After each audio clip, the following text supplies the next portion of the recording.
Bonjour à tous, bienvenue pour l'épisode 5 du Clan des Sportifs, un épisode spécial puisque c'est le récap de l'Ironman de Nice qui s'est passé du coup en juillet de cette année. Déjà pour commencer, merci à tous pour votre support qui a été quand même assez beau, assez grand. Il faut savoir que c'est la version 3 de cet épisode parce que la première version on a eu le son et pas l'image, et ici on avait la deuxième version, on a eu l'image mais pas le son. Heureusement on avait vu un peu plus vite, donc espérons que celle-là soit la bonne. Et du reste, à 10 juillet, mais en fait, c'était en juin. Mais c'est pas grave. C'était fin juin. C'est pas grave. Du coup, voilà, le but va forcément de faire un peu un récap de la course. On va commencer par le ressenti. Comment s'est passée cette course, papa ? Mais écoute, c'était génial. On a eu très chaud. Il faisait, donc ça a quand même changé un peu la donne parce qu'on a dû avoir une approche un peu plus conservatrice pour pouvoir finir la course. Donc on avait des objectifs bien différents avec William. Avec le côté pour William, c'était vraiment sa première expérience sur Ironman, de finir une course, de prendre du plaisir, etc. Mais avant la course, je lui ai bien dit attention, il fait chaud, on y va mollo quand même. Et puis moi, mon objectif c'était, après la fibro, je n'avais pas fait d'Ironman et je voulais voir si j'arrivais à finir un Ironman avec une fibro. Et voilà. Et le mot de la fin, c'est que les deux ont fini, donc on est très contents. C'est vrai que c'est ça qui est super intéressant avec un événement de ce type, c'est que c'est la même course, mais les personnes vont vivre une course de façon complètement différente. Il y en a, comme tu le dis, ça va être vraiment l'objectif performance, certaines qualifications pour Hawaï, et d'autres, ça va être juste se prouver à eux-mêmes qu'ils sont capables. Donc c'est ça qui est aussi intéressant avec cette course, c'est qu'il y a des courses dans la course.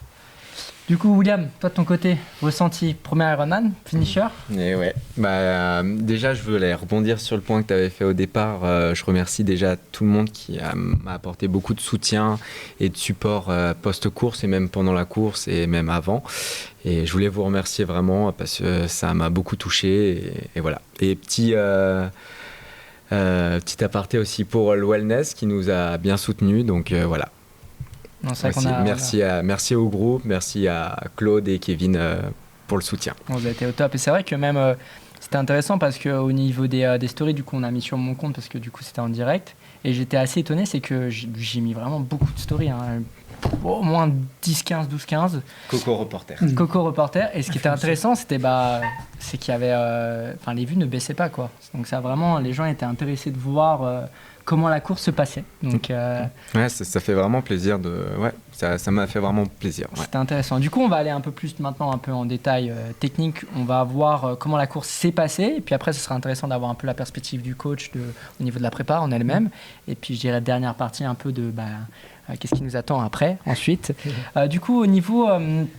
de la course en elle-même, à savoir qu'un Ironman commence par la partie natation. Comment s'est passée cette partie-là ? Vous avez quand même été assez grandiose, les deux, il faut le dire. Hein. En fait, ce qui a été assez marrant sur la natation, c'est que quelque part, je dis à William, parce qu'on peut partir dans des sas. Dans ces sas, merci Willy.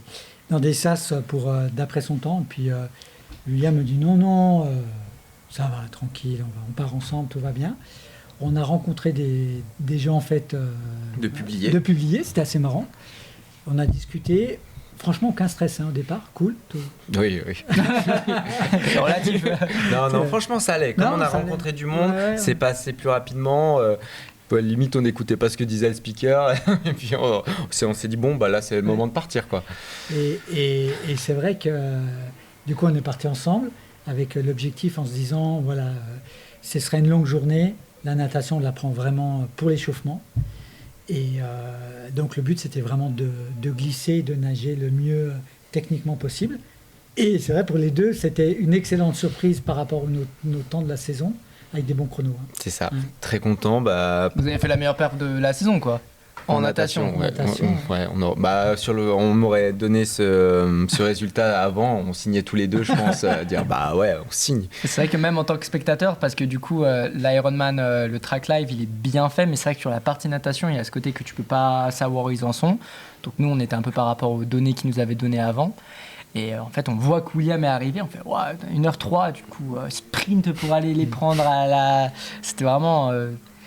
C'était une bonne surprise, quoi, parce qu'on s'est dit, ils sont chauds, là. Ils sont chauds. Hein. Ouais, c'est vrai que c'était un super sentiment, parce que En fait, pendant la course, je sens que j'ai une bonne glisse. En plus, on n'avait pas la combinaison. Ouais. Bon, après, c'est l'eau de la mer, il y a le sel, Ouais. ça aide quand même à la glisse, faut pas Puis mentir. il n'y avait pas des bonnes conditions dans la mer, non? En termes de vagues et tout. Non, faut franchement, pas- ça allait. Franchement, on peut pas se plaindre là-dessus. Mais c'est vrai que c'est une des super sensations. Et puis, moralement, c'était excellent parce que je sentais que je doublais beaucoup de monde en natation. Donc, quand tu doubles du monde, mentalement, ça fait du bien. Et puis, j'ai plutôt bien géré mes trajectoires. J'allais assez droit. Souvent, les gens faisaient un peu des détours. Et moi, j'arrivais à bien couper mes lignes. Et je pense que c'est aussi pour ça que j'ai fait un bon chrono. Parce que les trajectoires étaient bonnes. Et c'est vrai, quand je suis sorti de l'eau, j'ai vu 1,03. Parce que papa m'avait mis sur le papier en prédiction, parce qu'il m'avait dit un peu mes prédictions de course. Il m'avait dit 1,10. Et déjà, 1,10, je trouvais ça un peu ambitieux. Donc je me suis dit, bon, ok. Mais du coup, on est même parti dans le SAS 1,15 au départ. Et voilà, quand je vois 1,03, je commence du coup la course, parce que la natation, c'est un peu, entre guillemets, l'échauffement. Tu sais pas où t'en es, donc tu commences un peu de la partie dure où mentalement t'es au top, parce que Ça met quand même aussi ça fait une belle perf, quoi. Ça met en perspective ce type d'événement qui est de dire que 3 km 6 c'est un peu ton échauffement, quoi. Ouais. C'est long, 3 km 6 en natation, parce que du coup, nous, on a regardé toute la natation. C'est une grosse boucle, hein. C'est solide, hein. Donc tu dis que... Je peux t'assurer que t'es content quand même de sortir de l'eau à la fin. Ouais, parce qu'en plus, vous sortez pas de l'eau, parce qu'il peut arriver sur certains types de courses où ils vous font sortir des sorties à l'australienne, on dit, Ouais. où vous devez repartir. Ouais. Non, là, on est juste revenu tout proche du bord et puis après on repart.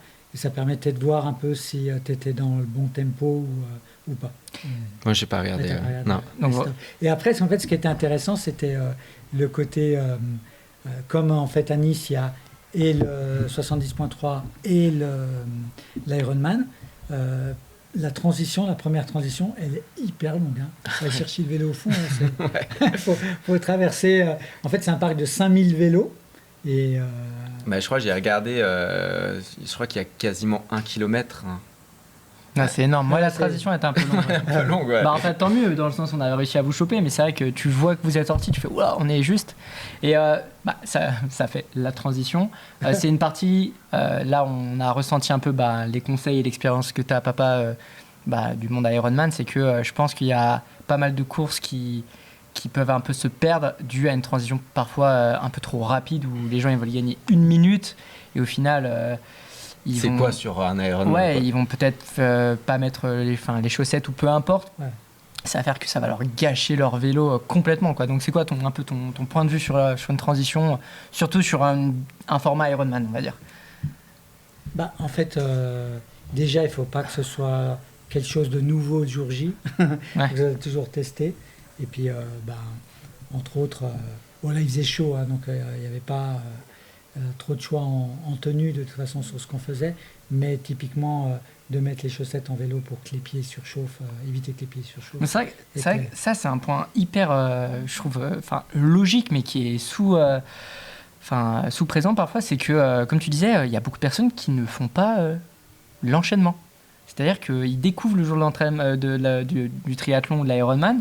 Enfin, pas l'Ironman, j'espère pas quand même. Mais que quand tu vas courir après avoir fait du vélo, c'est pas du tout les mêmes sensations, tu vois. Et c'est quand même... parfois, ça paraît assez fou, mais c'est important de le mentionner, tu vois. Donc, non, c'était important que... Nous, on l'avait testé quand même, on savait ce qu'on allait mettre, il n'y a pas eu de... C'est ça, ouais. Et puis surtout... Pause pipi.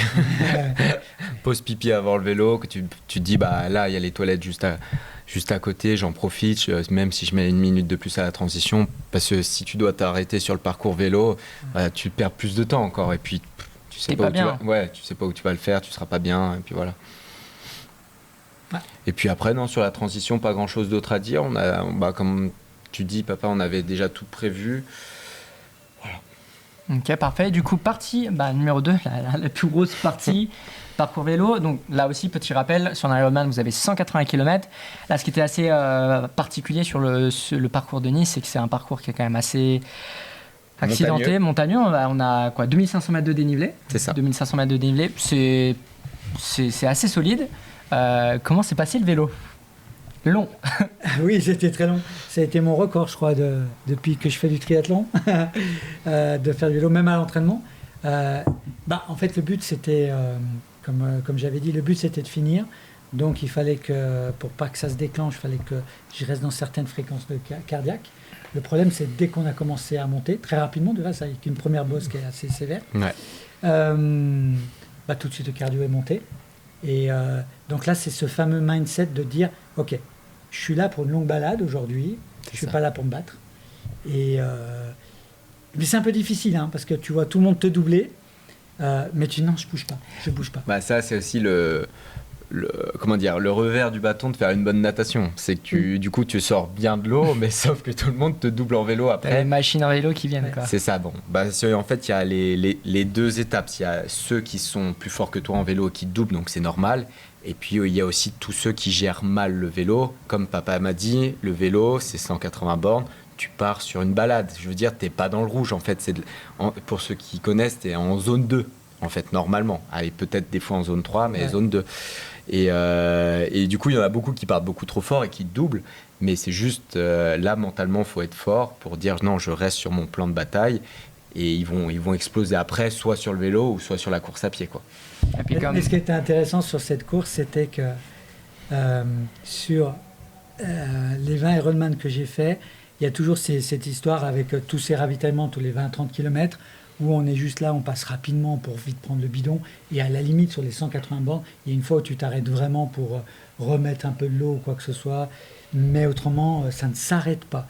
Et là, c'est la première fois, avec la chaleur qu'il faisait, où chaque ravitaillement, tout le monde a arrêté à se verser de l'eau, à reprendre de l'ISO ou du pH et des trucs comme ça. C'était assez fou, ce côté-là. Et l'autre truc qui était super marrant aussi, première fois que je voyais, Nice, ils ont fait un système où il n'y a pas de voitures qui peuvent arriver en face, les voitures, elles peuvent que doubler. Et quand on montait, des fois, il y avait la roche sur le côté, donc c'était assez chaud. Et côté gauche, il y avait des fois un peu des arbres. Et donc, ça mettait une zone d'ombre. Et du coup, il y avait des gars qui montaient carrément à gauche pour se protéger un peu de la chaleur. C'était juste pour montrer à quel point ça faisait un peu chaud, quoi. Mettre en perspective. C'est vrai que c'est quand même, pour rappeler, c'était le week-end ou de la canicule quand même. Donc en plus à Nice. Donc autant vous dire qu'il le faisait ressenti il est différent, quoi. Ouais, le ressenti, l'air est pas pareil quand même que par rapport à chez nous. Et c'est vrai qu'avec papa, on s'est dit avant la course, on n'attaque pas la course comme si on prend en compte ce facteur chaleur. Je veux dire, exemple, je dis une bêtise, on devait faire 220 watts en vélo. Papa m'a dit, là il fait plus chaud, on va faire 15-20% de moins. Donc vise plus vers les 200 watts en vélo. Parce qu'il faut prendre ce facteur chaleur en compte. Et puis c'est normal et ça a été payant de le prendre. Et vraiment, comme tu disais sur les ravitaillements, le facteur chaleur, je l'ai vraiment pris en compte, où je me suis littéralement vraiment arrêté à chaque ravito pour vraiment me mouiller, pour éviter la surchauffe qui... C'était bien fait sur Ironman, c'est qu'il y avait un ravito tous les 30 kills, donc c'était vraiment cool là-dessus. Mais moi, je sentais qu'au bout du... fallait que le ravito arrive parce qu'on commençait à surchauffer, quoi. Et donc, on avait besoin de se tremper. Et le nombre de bidons qu'on a bu, c'était impressionnant. Et comme tu dis, heureusement qu'il y avait sur les stands Ironman... Ah mince, le téléphone. Petit problème technique. On est de retour. William vérifie si tout est bon. Avance-le peut-être un petit peu plus. Non, là, c'est bien. C'est bon? Ça filme toujours? Ouais. Nickel. On est de retour. On va y arriver le direct. À filmer.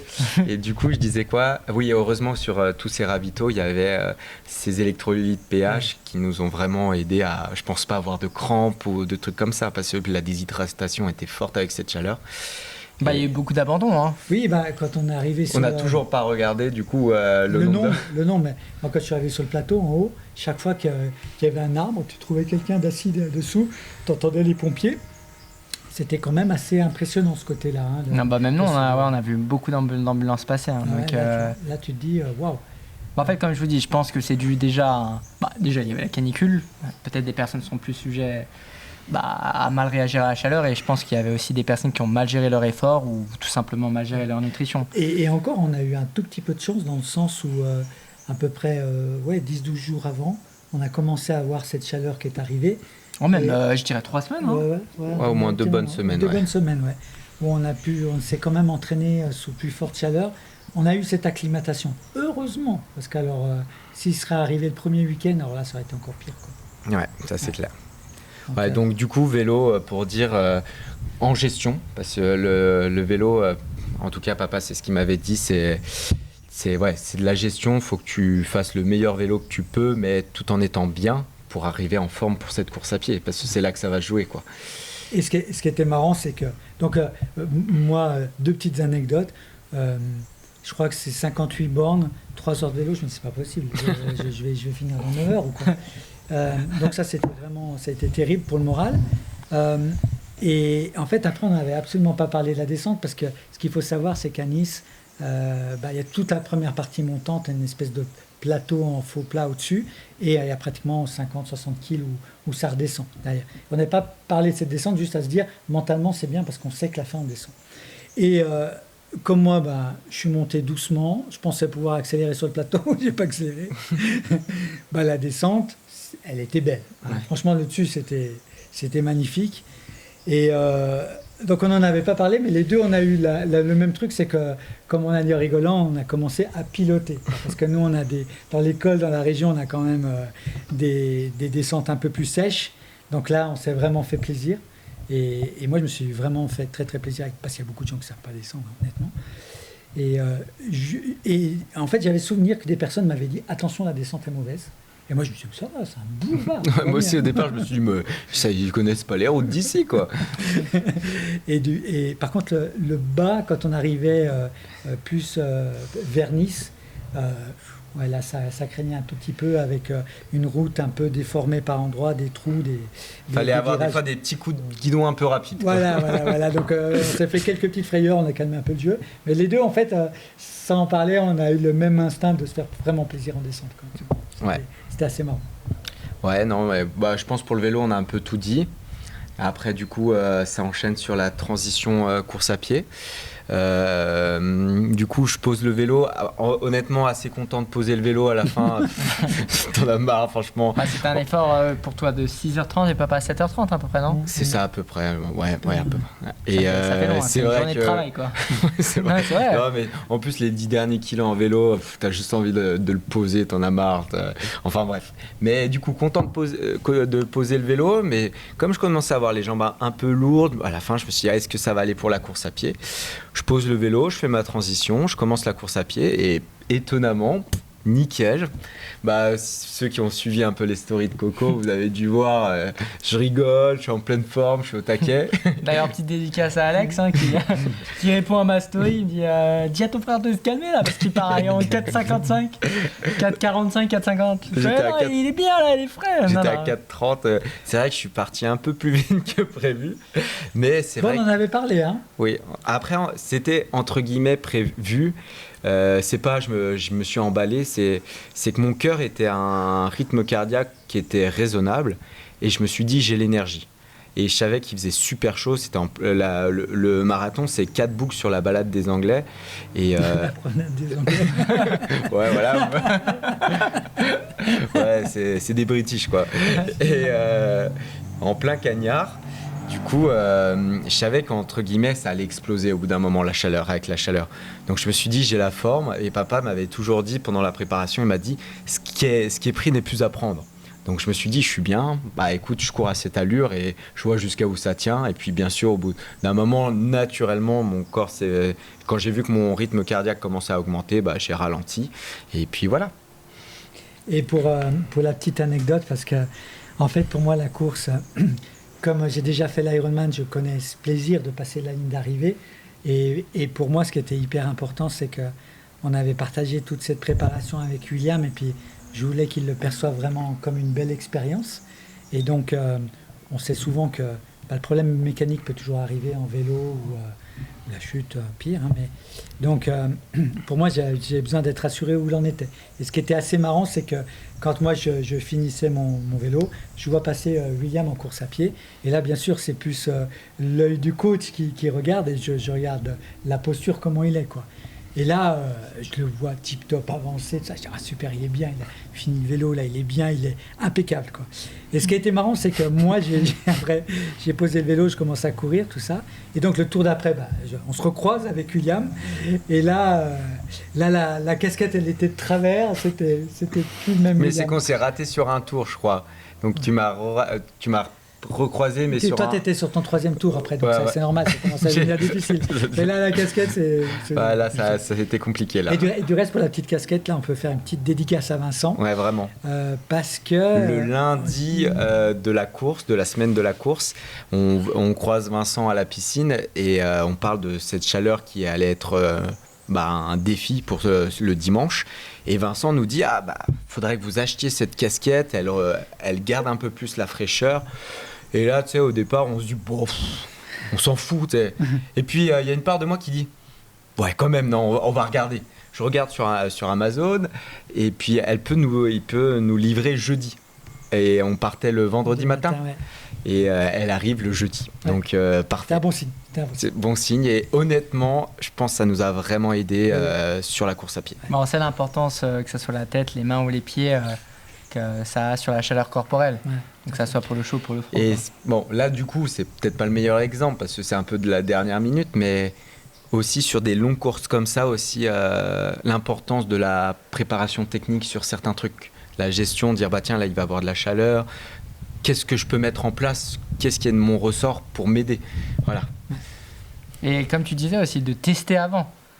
Ok, ça me convient, ça me convient pas. Là, du coup, il n'y a pas eu de test, mais... non, mais oui, sur d'autres points, vous avez testé plein de choses avant, tu vois. Comme on en parlait l'autre jour sur certaines marques qui étaient peut-être bien pour des courtes distances, mais qui n'allaient pas sur des longues distances. Ça, tu peux le savoir juste en testant, quoi. C'est pas le jour de la course, tu te dis, ok... je vais tester ces chaussures. Par exemple aussi sur Ironman, il y a sur chaque ravito des gels, des barres ils disent de quelle marque c'est.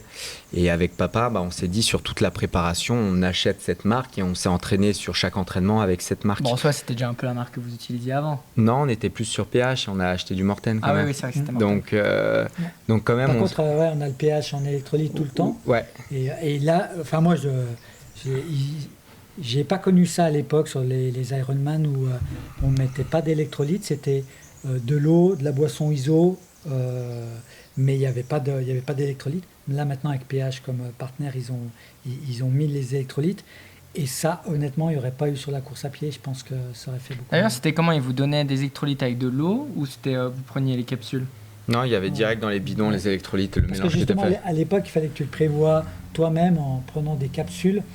Et j'ai plein d'anecdotes là-dessus, mais par exemple, les capsules, elles n'aiment pas forcément un peu l'humidité ou quoi que ce soit. Donc tu veux la prendre dans ta poche, toi, puis le truc, il a explosé. J'ai souvent eu des problèmes avec les capsules. Puis toi, après, t'es pas bien au bout d'un moment, tandis que là, en boisson, ça passe nickel, quoi. Ouais. C'est vrai que c'était pour ça, comme vous avez dit, Ironman, c'est un investissement, mais l'investissement il suit, quoi. C'est bien organisé, c'est des produits de qualité, Morten, PH, enfin je veux dire, il y a quand même c'est ça. C'est que c'est pas donné, donc ça fait la différence, hein. Ouais, donc tout ça pour dire que par exemple sur les gels, on s'y est pris en avant, genre c'est comme si tu achètes des gels un peu de merde toute l'année pour dire j'économise un peu. Mais sauf que le jour de la course, t'as un mal de bide et t'abandonnes. T'as payé ta course 700 balles, mais t'as abandonné parce que t'as voulu économiser 30 balles de gel. Tu vois ce que je veux dire? Puis c'est vrai qu'aussi il y a le côté que si tu t'habitues pas ton estomac, c'est comme un muscle. Ça peut te coûter très très cher le jour de la course, quoi. Ouais, c'est clair. Donc, après ça c'est propre à chacun.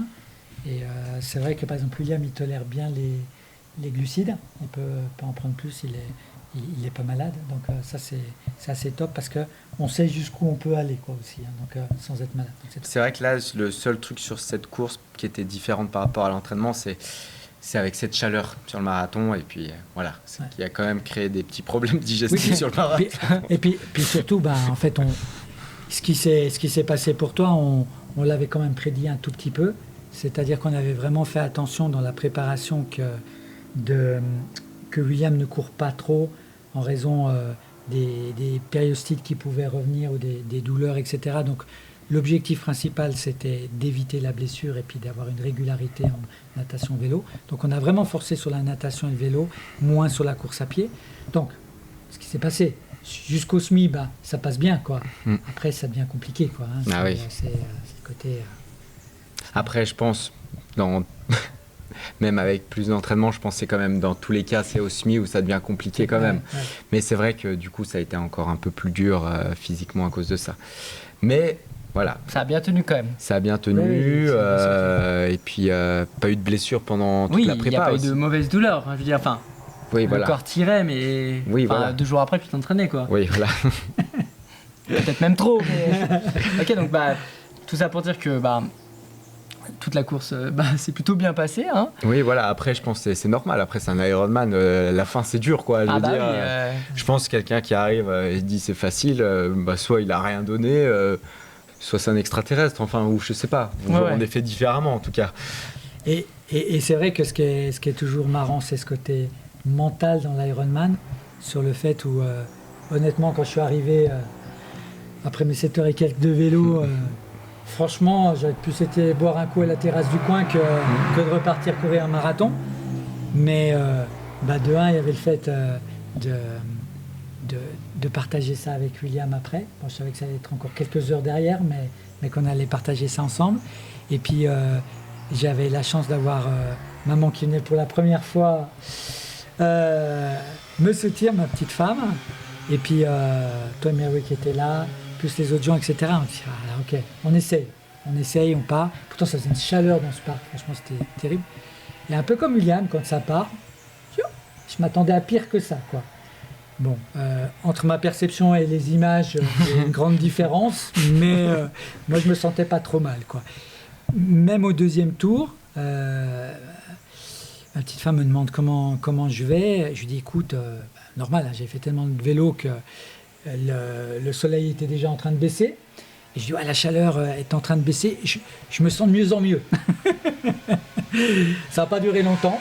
La gang des motos, là. Le gang des motos, Alex, ça rigole plus, là. Là, ça n'a pas duré longtemps, dans le sens où, après, la même chose. J'ai pas trop couru non plus.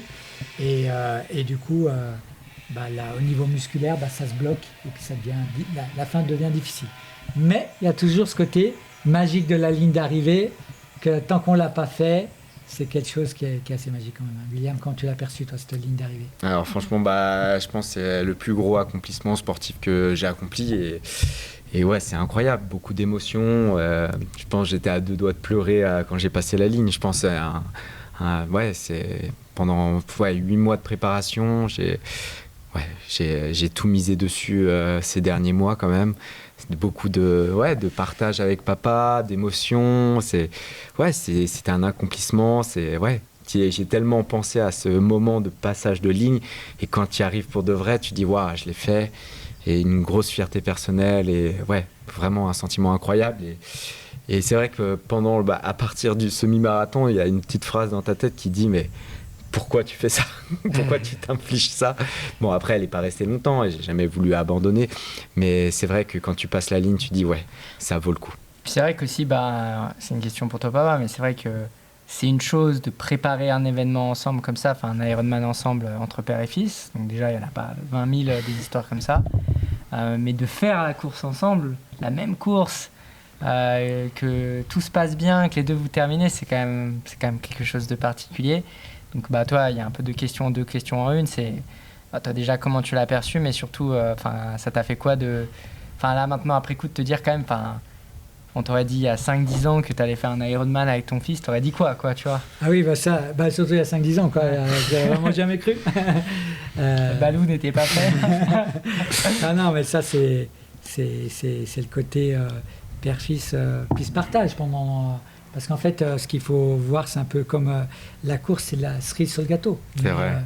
Tout ce plaisir qu'il y a eu avant à partager. Et puis, comme c'est pour moi quand j'ai essayé de commencer à recourir en début d'année, et puis qu'au bout de 20 minutes, je rentrais parce que ça allait pas. Voilà, quoi. Donc, c'est tout ce chemin accompli qui fait après que... Voilà. Et avec William, c'est marrant, comme on a fait l'entraînement, on est monté petit à petit en vélo. Et puis... au départ, j'étais quand même sceptique sur le fait de ça allait le faire ou pas. Pour moi, en tout cas. Pour William, je n'en doutais pas, mais pour moi. Et puis après, en fait, avec le fait, William a été super patient, il était chou, il est revenu me chercher dans des calls pour que ça passe, etc.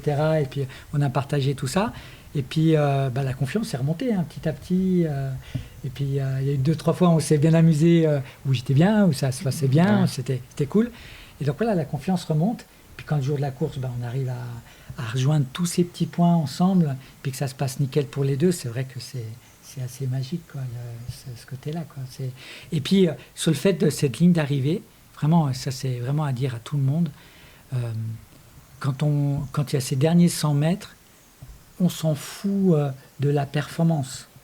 C'est vrai que t'entendras jamais dire à un gars, même si tu l'as fait en 15 heures, 15h59, il n'y a personne qui va te dire t'es un loser, quoi. Exactement. T'as fait un Ironman. Ouais. C'est un peu comme les ultra-trails, je dirais. Tu vas jamais dire à un gars qui a fait l'UTMB, t'as mis 4 jours, t'es nul, quoi. T'as fait l'UTMB, c'est un accomplissement physique qui est juste incroyable, c'est une prouesse, quoi. Donc, c'est surtout le fait qu'il y a plein de moments dans la course où tu te dis mais comment ça va le faire, est-ce que je vais pouvoir aller au bout ou quoi que ce soit, et puis quelque part tu t'es un peu vaincu de toi. Bon, aujourd'hui on est tellement dans un monde un peu avec les réseaux sociaux, tout ça, du superficiel, etc. Là tu es vraiment face à toi et tu dois faire le truc, donc c'est ce côté-là qui est vraiment sympa, quoi. Et du coup là on a quand même bien débriefé au niveau de la course. Au niveau de la prépa, quels ont été un peu les points clés? Comment vous avez géré par rapport un peu aux limitations de chacun, comme tu disais, par rapport un peu plus à la maladie, par rapport aux limitations William sur le plan course à pied. Toi, en tant que coach, comment t'as mis ça en place? On avait axé plutôt en fait en disant il faut avoir ce foncier en vélo, qui était même commencé plus tôt quelque part, puisque tu avais fait du ski de rando aussi pour avoir ce gros côté. Ça t'a bien aidé, ça, hein. Ouais, beaucoup aidé. Je vais refaire ça cet hiver, parce que ce qui est cool, c'est que du coup l'hiver, on change. Je vais faire rapide. Tu changes un peu d'univers. Moi j'adore la montagne en plus, donc moi ça me ressource. Et puis honnêtement, c'est vrai que ça met une vraie caisse, le ski de rando. Et puis moi j'adore le ski, j'adore la descente, donc à la fin c'est le plaisir aussi. C'est vrai que le ski de rando, t'as vraiment le 2 en 1, quoi. Ouais, vraiment. Sport. C'est ça. Et c'est vrai, quand tu arrives au printemps, tu repasses sur le vélo, t'es tout content. Et tu repars pas à zéro, quoi. Tu as des bonnes bases. Ouais. Donc vraiment très intéressant. Ouais. Et puis comme ça avec William, on a quand même fait vraiment un travail de qualité sur la natation. Donc avec quand même un côté technique plus poussé, parce qu'à un moment il faut avoir cette glisse pour avancer, pas qu'y aller qu'en force, parce que ça limite d'un moment. Puis tu as fait de gros progrès entre le début de la préparation et la fin, les chronos sont vraiment tombés, quoi. Donc, ouais, franchement là je sens que la natation, je prends beaucoup plus de plaisir. Enfin, je souffre beaucoup moins en natation. Et puis le vélo, en fait là c'était plus d'un seul coup pour William, ça devenait nouveau, le côté sur le vélo, toi qui nous rejoint maintenant sur ce côté-là, mais au départ en fait en vélo, mais je regarde quoi, j'ai la vitesse, j'ai la fréquence cardiaque, j'ai la puissance, comment je fais pour gérer le tout. Et ça a vraiment été un apprentissage pour toi de dire à un moment, en fait moi ce que je veux qu'on athlète apprenne, c'est pas des valeurs qui sont figées, c'est un ressenti, en disant voilà, quand tu as ce ressenti là, attention, t'es trop haut, t'es trop bas, et puis au bout d'un moment on arrive à savoir où sont les zones. Et puis donc on a fait beaucoup de ce qu'on appelle l'allure spécifique, pour aller chercher cette zone-là, que ce soit sur le plat, que ce soit en col. Oui, voilà, on a aussi, parce que comme on s'est fait une préparation aussi spécifique à notre objectif, qui était un parcours montagneux. Donc on a fait énormément de dénivelé avec papa. Je pense qu'on n'a pas fait une sortie de plat. Ouais, peut-être la première où on est allé plus au bord du lac parce qu'il faisait super froid. Et voilà, du coup, on a vraiment adapté, dire tiens, quand il y a une montée, exemple, je dis une bêtise, je peux monter à 240 watts. Quand je suis sur le plat, je suis à 200 watts. En descente, je reste à 150.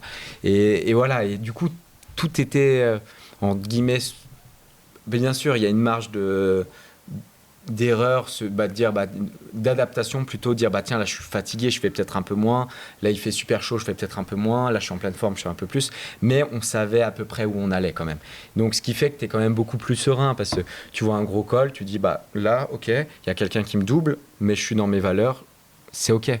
c'est pas moi qui suis pas bon, je suis dans ce qu'il faut. Puis ça revient sur ce que tu disais, papa, c'est une course avec toi-même, quoi. Oui, c'est ça. Mais oui, mais c'est toujours plus facile de dire c'est une course pour toi-même, et quand il y a quelqu'un qui te double, de dire je le laisse passer. Exactement, ouais. Et ces valeurs en fait sont juste un feedback de non, t'es bien. Ouais, t'es bien, genre t'es pas, tu fais pas n'importe quoi.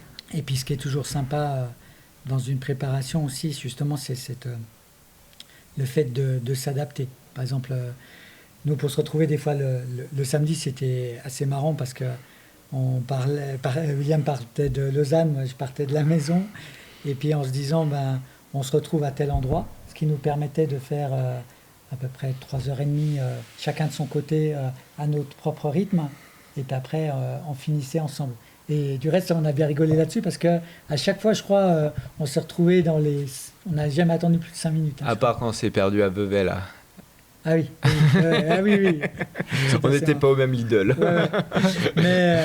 Mais autrement, ça c'était vraiment. Ouais, sinon ouais. C'était sympa, et puis c'était un moyen aussi de s'entraîner intelligemment, puisque chacun était dans ses zones, et puis en même temps de passer un bon moment ensemble, parce que on sait que le problème du vélo, c'est que les deux premières heures, c'est top, c'est génial, machin, tac. Puis au bout d'un moment, la fatigue vient s'installer, tout ça, ça devient plus difficile.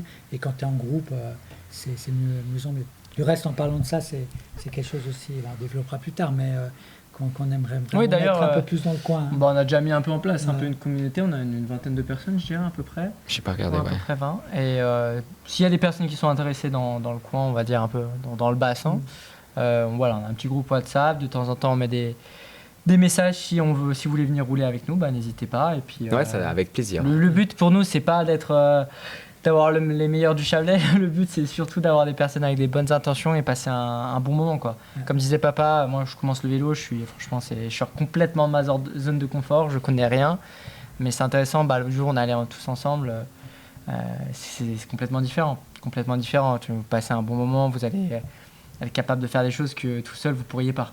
Donc la communauté, je pense que c'est un élément qui est vraiment clé en ce moment.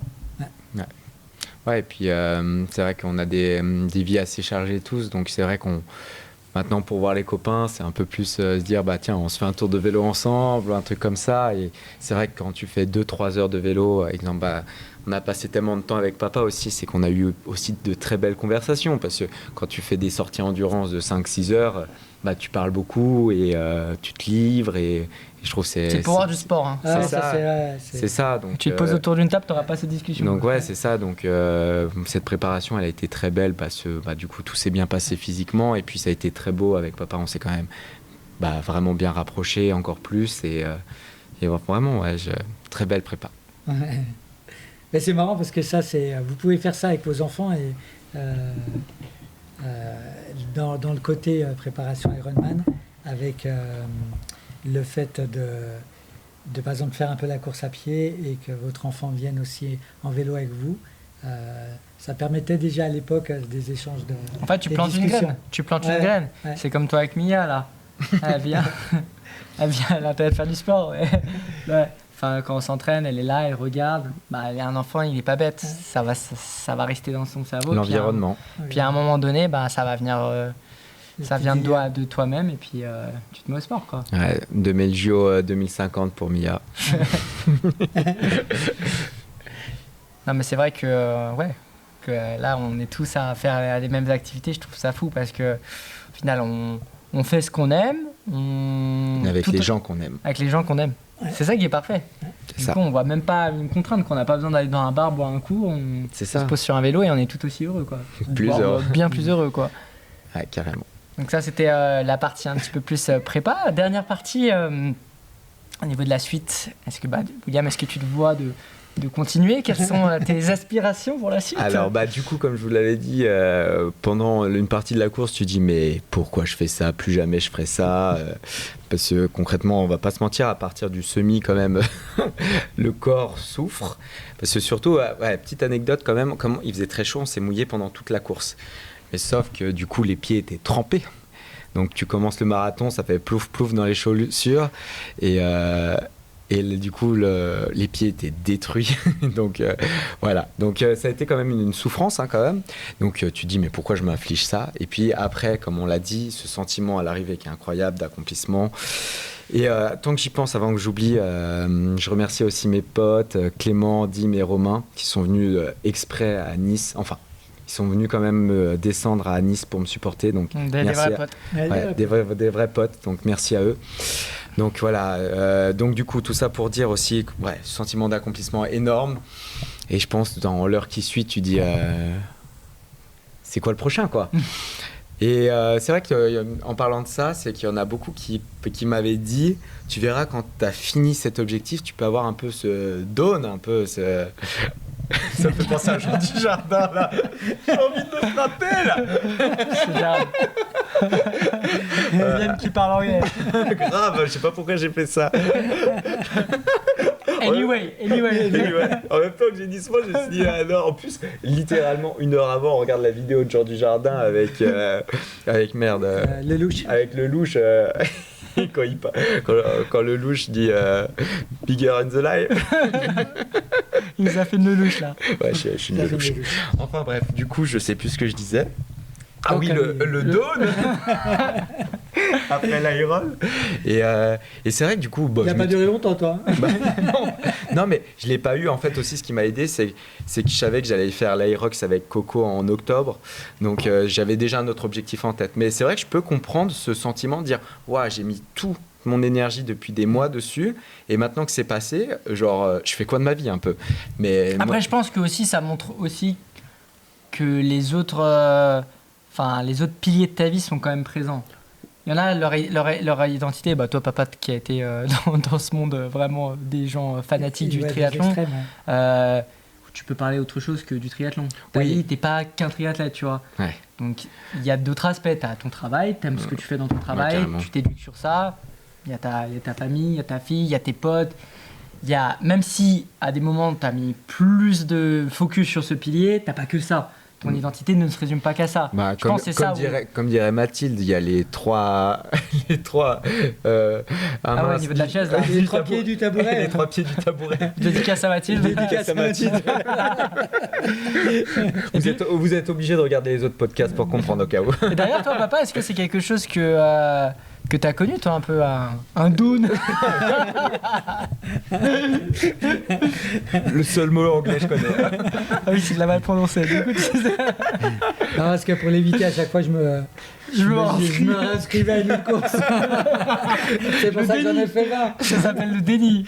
Exactement. Donc, moi, j'avais pas le down trop longtemps. Toi, juste après la course, t'as ressenti un petit truc de perte d'objectif ou non, juste genre je l'ai fait, je suis super content. Non, moi, c'était plus... en fait, quelque part, moi, le down, c'est on continue avec ça, je l'ai plus su... l'année passée où en fait à cause de la fibro je pouvais plus faire grand chose, donc après c'est un peu cette spirale négative où on fait un peu moins de sport, on prend un peu de poids, on est de moins en moins bien et puis voilà, on sent que et puis il y a toujours plein de monde autour de toi pour te dire ouais mais à ton âge c'est normal ici et là, donc voilà, donc d'un seul coup dans ce truc en disant je vais faire je vais vraiment plus me recentrer sur mon côté coaching et puis tout le côté un peu course, c'était un peu d'avant, quoi. Et le fait que quelque part on ait fait ensemble et puis que tu m'aies permis de revenir dans ça, ça m'a donné plus le sentiment... Une deuxième il y a toujours jeunesse. ces limitations, mais sur le côté de me sentir vivant. Et en fait, là, vraiment de relativiser sur la chose, que veut dire performance. Tout est relatif. Oui, parce que si on regarde le chrono... voilà, mon chrono, c'est mon plus mauvais chrono. Ouais, mais d'un point de vue âge, ta performance est plus belle que la mienne, tu vois, avec la fibro. Tu vois, t'as fait une bonne plage, je crois, dans ta KT, non?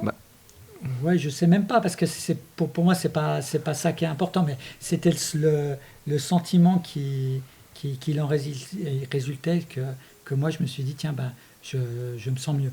Pendant la préparation, par exemple... William m'a un peu aidé parce qu'en fait la fibro c'est quand même de l'inflammation, donc on a adapté un peu au niveau nutritionnel dans le sens où par exemple supprimer le fromage, limiter en fait tout ce qui est un peu inflammatoire, etc. Et là après la course en disant top, là je me sentis mieux, mais bon, je suis quand même pas ultra fit en poids, on peut encore perdre un peu. Donc il y a des choses où je sais que je peux encore améliorer. Donc quelque part, il y a toujours cette petite lueur qui existe. Ouais, ce qui est beau, c'est qu'à tout moment, tu as encore cet esprit de dire je peux faire mieux ça, tu as encore une marge de progression, quoi. Et je pense que c'est ce qui te permet d'avancer. Si tu arrives au truc de dire là je suis à mon maximum, je peux pas mieux, je pense que c'est une prétention déjà un peu exceptionnelle de dire ça, mais ouais, je pense que c'est ça aussi qu'on vit, c'est dire qu'est-ce que je peux faire dans n'importe quel aspect de la vie. Là c'est en sport, mais je veux dire au boulot, dire maintenant qu'est-ce que je peux mettre en place, dans ma vie perso qu'est-ce que je peux mettre en place pour que ça se passe mieux. Et c'est toujours cette remise en question pour essayer d'avancer, quoi. Ouais, tout à fait. Et du coup, la question, qu'est-ce que c'est pour la suite ? Bon, du coup, maintenant, on va ouvrir notre bouche et maintenant, faut l'assumer. Mais du coup, ça va être d'être... on va faire déjà l'Aerox en octobre. Là, le distance olympique le 20 septembre. Moi, ça sera mon premier distance olympique. On fait tout dans l'ordre. Et puis l'année prochaine, un autre Ironman. Je ne sais pas encore lequel. On va voir avec papa pour trouver celui qui convient le mieux niveau timing pour faire une bonne prépa.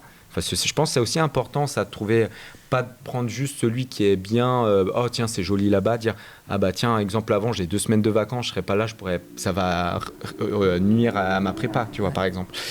Donc, trouver un Ironman où là, l'objectif, ça va être de plus viser un peu la performance pour moi et j'aimerais bien viser un sub 10. Donc voilà. Donc, gros challenge. Après, voilà. Le but, ça serait d'essayer je le vise comme ça. Faire une prépa dans l'objectif de viser un sub 10. Après, par exemple, je fais un 10h30, je serais très content. Voilà, mais dire, tiens, j'essaye de tout mettre en place pour faire un sub 10 parce que ça me met un énorme challenge. Et je pense qu'il faut un énorme but pour pousser, quoi. En visant la perfection, on atteint l'excellence. C'est ça. Et vraiment, rêver grand, comme on dit. C'est ça, et je pense que c'est rêver grand. Il y en a plein qui vont se dire, c'est hyper prétentieux, mais je dis... C'est les mêmes qui te disaient que ça allait être compliqué pour toi, donc... Voilà, donc on va essayer de mettre ça en place avec papa, et je pense que ça va être intéressant de voir un peu comment la prépa va changer par rapport à cette année, pour dire, maintenant, on va essayer de viser un peu plus le temps, quoi, parce que là, l'objectif, c'était de terminer. Ouais. Là, c'est un peu comme on discutait tout à l'heure avec la communauté. La communauté a plusieurs objectifs. Elle a un objectif, le côté social, et on prend beaucoup de plaisir à rencontrer les gens. Et puis, moi, je suis toujours ravi quand on rencontre quelqu'un qui débute. Hier, c'était super marrant avec Greg. Dédicace à Greg. Avec ses changements de vitesse, et tout en puissance, etc. Bon, bref, c'était marrant. Et ce côté de pouvoir... transférer notre connaissance et tout ça, et puis partager, et puis que des gens prennent du plaisir à faire ça, ce qui était le cas avec Ray, était tout content hier. Mais il y a aussi le côté de la communauté où dire, il y a un moment, faut pas se mentir, pour progresser, il faut aller chercher des gens qui sont costauds aussi, hein, et rouler plus fort, et tout en faisant intelligemment, attention, hein, mais voilà, il faut aussi... Et puis là, on connaît pas mal de gens. Chacun, aujourd'hui, s'entraîne un peu de son côté, etc. Tac.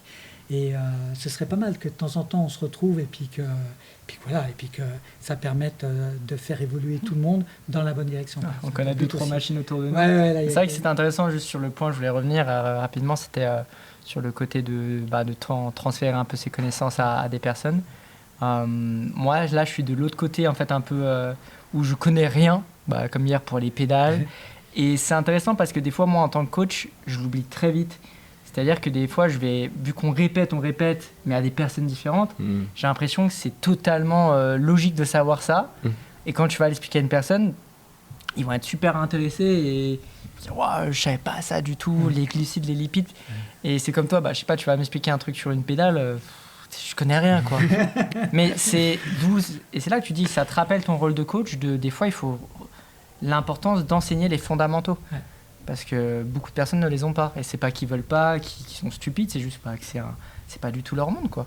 Ouais. Donc, et bon, du coup, voilà, moi c'était ça. Et puis, du coup, je pense que papa va me suivre sur le chemin.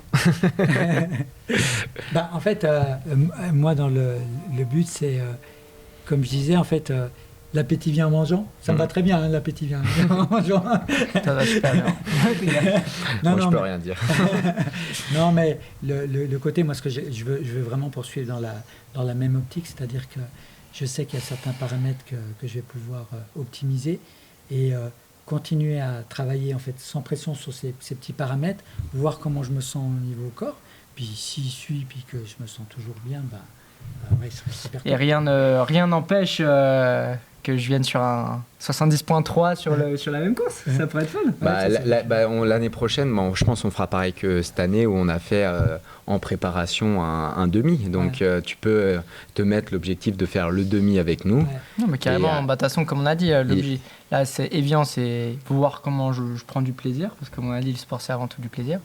Mais voilà, moi, quand je vous ai vu faire la ligne, je me suis dit j'ai envie de le faire, quoi. Donc, mais tout avec intelligence et patience. Ouais. C'est ça. Exactement. Ouais. Mais ouais, pour un mot, pour cette course, c'est vraiment un sentiment d'accomplissement qui est énorme. Et même d'en reparler, c'est trop cool. Et puis c'est vrai que toutes ces dernières semaines, je remercie encore tout le monde qui est venu me remercier, tout le monde qui dit waouh, c'est ouf ce que tu as fait. Je suis sur un petit nuage depuis quelques semaines et ouais, ça donne envie de refaire et aussi c'est impressionnant parce que c'est de dire je pensais pas être capable de faire ce genre de course et dire en fait où sont mes limites physiques, quoi. Et donc c'est hyper grisant de dire je peux aller pousser jusqu'où, quoi. Et c'est vrai que ça c'est je trouve un des côtés magiques du rôle de coach. C'est bien sûr on apprend à une personne la technique, comment faire, etc. Mais il y a aussi tout l'accompagnement sur le tour, sur l'environnement, sur ce qu'on mange, sur le sommeil. L'environnement fait énormément. Et après, en tant que coach, je trouve ce qui est génial, c'est quand il y a un accomplissement, que la personne y arrive. Parce qu'en fait, on ressent l'émotion de la personne et ça fait tellement plaisir. Mais à l'inverse aussi, moi, en tant que coach, je suis d'autant plus malheureux quand quelqu'un, par exemple, s'est beaucoup investi dans quelque chose et malheureusement, il y a quelque chose qui a fait que ça ne s'est pas passé. Et des fois, c'est même pire que moi quand j'ai échoué sur un truc, parce que quand j'échoue, je sais que j'ai toujours cette faculté de rebondir en disant « Ok, qu'est-ce que j'ai fait de faux ?» ou « Qu'est-ce que je peux améliorer la prochaine fois ?» et repartir. Par contre, quand c'est un athlète, je me dis « Mince, comment il va le percevoir? Comment ça va se passer » tout ça. Il y avait justement une personne qui parlait de ça, je trouvais super intéressant. Il disait qu'on avait souvent la mauvaise approche sur tout ce qui était... Ah, c'était Kipchoge. Sur une course où, comme tu disais, il y a des personnes qui s'étaient fait toute une préparation et le jour de la course, soit ils n'atteignaient pas leur objectif, soit ils se blessaient, soit ils finissaient pas la course. Et souvent, les personnes se disaient tout ça pour rien. Et lui disait de changer sa perspective, se dire si tu n'aurais pas eu cet objectif, tu n'aurais jamais fait tout ça. Ouais, exactement. Donc, par rapport à où tu en étais il y a 3, 6 mois, 1 an, tu es un bien meilleur athlète. Donc, c'est pas grave. C'est une finalité. C'est juste la cerise sur le gâteau. Ouais. Toujours cette notion de perspective. Ouais, comme on dit toujours, la course, c'est sûr, c'est la finalité, mais moi, j'ai apprécié chaque minute du processus. Ouais, puis j'ai aimé ce processus. T'es pas du tout le même athlète. Je veux dire, non, on le sait très bien. Je veux dire, là, t'es juste monstrueux comparé à 1 an, tu vois, ton niveau d'endurance. C'est tout, fou, tu vois. Ouais, par rapport à avant, je me dis, en 1 an, c'est fou comment... Bon, après, voilà, j'ai une vie, je pense, de Spartiate, parce que honnêtement, je pense que mes potes ont dû me voir un peu moins ces derniers temps. Et voilà, j'ai quand même mis beaucoup de priorités sur le sport, quand même. Mais comme tu disais, c'était un poids aussi...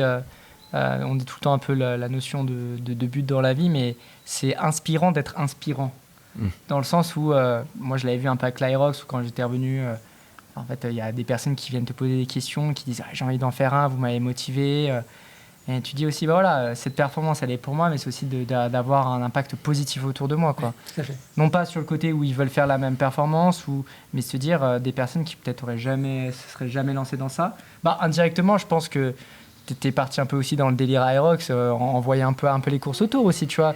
Et moi, je vais me lancer dans le délire triathlon à cause de vous. Donc, on est sur un cercle qui est vertueux. Ouais, et puis je pense aussi tous les 3, on est coach. Donc, papa aussi, toi, tu t'avais dit que tu voulais pas abandonner parce que tu voulais pas aussi montrer ça à tes clients. Genre, on n'abandonne pas. Enfin, bien sûr, des fois, tu abandonnes parce que voilà. Si c'est pour la santé, mais autrement, il faut incarner, quoi, ce que tu dis. C'est ça. Et puis, je pense aussi, c'est un peu le rôle modèle, dire,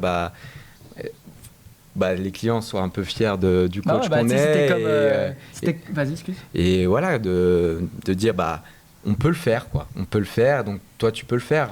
Et des fois, c'est le pouvoir aussi un peu de s'avancer, ou comme tu dis par rapport à l'Ironman, pourquoi pas faire un sub 10, ou voilà, moi je m'étais avancé avec Guy, on a dit on va faire sub 1. T'es pendant la course, tu regardes le chrono, tu sais que t'as 30 personnes, tu vas devoir rendre des comptes à la fin, enfin on se comprend. Oui. C'est une pression qui est plus que positive et de te dire, voilà, j'ai envie de leur prouver que c'est possible, tu vois. Ouais. C'est ça. Alors, il faut faire attention parce que tu as eu cette expérience-là aussi avec le trail en Turquie, où quelque part ça peut mettre une pression qui est aussi grande. Faut faire attention à ça. Et c'est une pression qui peut être à ton détriment, dans le sens où j'ai poussé beaucoup trop loin dans ma douleur. Juste parce que je me suis dit, Goggins, quoi, tu vois. Alors, pendant 4 mois, tu peux pas courir. Dédicace à Goggins. Dédicace à Goggins. Ça serait tellement bien. Écoutez, ça fait quasiment 1 heure. Je pense qu'on va essayer de finaliser un peu. Parce que là, il y a Mia qui est en train de se réveiller de la sieste. Donc, écoutez, vous savez un peu ce qui nous attend. Il y a des autres épisodes qui vont arriver. Peut-être on présentera peut-être un peu plus le côté Aerox à venir, qui arrive très vite. Aussi voir, et puis un peu ta prépa triathlon qui rentre en jeu. Triathlon, et puis on va aussi mettre papa dans le bain pour la prépa Aerox. Donc ça va être marrant. Là, il va changer de rôle. Ça va être plutôt... moi, le coach. Dédicace à Chris aussi. Chris, prépare-toi. Okay, t'es pas prêt, mon gars. On veut le sub one. Mais merci à tous. Merci pour votre soutien. Et puis, prenez soin de vous. À la prochaine. Merci. Ciao. À la prochaine, ciao.